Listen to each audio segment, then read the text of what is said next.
आज बिबटची संख्या मोठ्या प्रमाणात राज्यात झालेली आहे। त्या बिबटला आपण अतिशय आपद घोषित करून राज्याचं संकट समजून मुख्यमंत्र्यांनी 2 रेस्क्यू सेंटर मोठे बनवावे। एक जिथं सगळ्यात जास्त मांदियाळे आहे तो तालुका जुन्नर आणि शेजारी असलेला नगर जिल्हा, त्या ठिकाणी 2 रेस्क्यू सेंटर जेवढे जे बाकीचे भेटतील तुम्हाला, मग नागपूरला पकडू द्या, महाबळेश्वरला पकडू द्या, सातारा, सांगली, वाई, नाशिक, कुठे जो पकडेल ते सगळे हे रेस्क्यू सेंटर मध्ये। वनमंत्री म्हणतात की 1 कोटीच्या शेळ्या सोडू, त्यांच्या पोटापाण्याचा प्रश्न भागला की ते मानवी वस्तीत येणार नाही, ते मुळे जंगलात राहतच नाहीत। कोण बिबटे मला तुम्ही शेळ्या सोडणार कुठं? हे सगळे जे जंगल आहेत त्याच्यामध्ये एकही बिबट्या नाही। सगळे बिबटे रहिवासी झाले आमच्यामध्ये, मानवी म्हणजे नागरी वस्तीमध्ये, आणि तिथे शेळ्या सोडून करणार काय? विषय असा आहे की त्यांनी काही होणार नाही।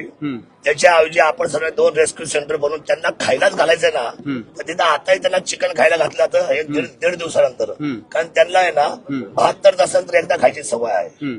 त्यामुळे आपण याचा विचार करा। शासनाने जे काय उपाययोजना राबवतात, अधिकारी ज्या उपाययोजना सांगतात एससी मध्ये बसून, त्यांना त्याचं काही माहिती नाही।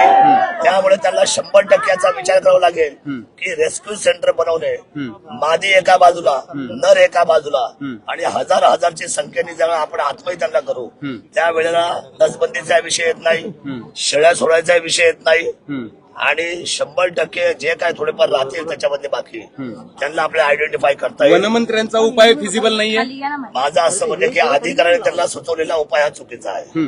पण आता तुमच्या भागामध्ये 2000 बिबटे आहेत, तर 2000 बिबट्यांसाठी इतकं मोठं रेस्क्यू सेंटर 90 दिवसात कसं उभं राहणार? 90 दिवसामध्ये सगळं होऊ शकतं, युद्ध पातळीवर सगळं व्हायला काही हरकत नाही। बनवायचं काय, ते सगळी चेन सिस्टीम आहे, ते सगळं लोखंडाचं आहे, फॅब्रिकेशनला मोठी ऑर्डर दिली का सगळं काम जागे होणार, आवड काय नाही। पण बाकीचे काही आमदार म्हणतात की बघा डुकरं सोडा, काय भटके कुत्रे सोडा, त्याच्यामुळे हा सगळा त्रास बंद होईल। नेमका तुमच्या भागामध्ये जो त्रास आहे तो खायला नसल्यामुळे बिबट्यांना, की त्यांनी मानवी वस्तीमध्ये महाराष्ट्रामध्ये बिबट्या पोहोचलेला आहे, सगळ्या ठिकाणी कुत्री आहेत, रानडुकरं आहेत, ते लोक आता मानव आलेले का त्या मानवाच्या नागरी वस्तीमध्ये राहतात।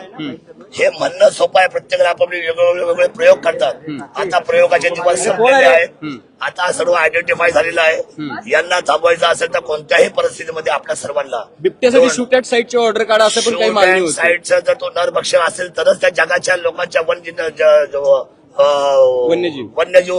जे काही समजा संघटना आहे ते आपल्याला परवानगी देतील, कोर्ट परवानगी देईल, तशी परवानगी आपल्याला मिळणार नाही। जो कोण नरभक्षक असेल त्याला आयडेंटिफाय करायला 3 महिने लागतात, कारण मग त्याचे नखातलं रक्त काढा, ते लॅबोरेटरीला पाठवा, मग ते चेक करणार, मग रिपोर्ट येणार।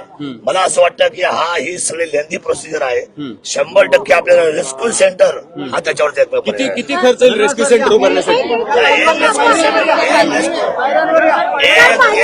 एक रेस्क्यू सेंटरला 400 कोटी म्हणजे 800 कोटी रुपये 90 दिवसात तुम्हाला खर्च करावा लागेल। 100%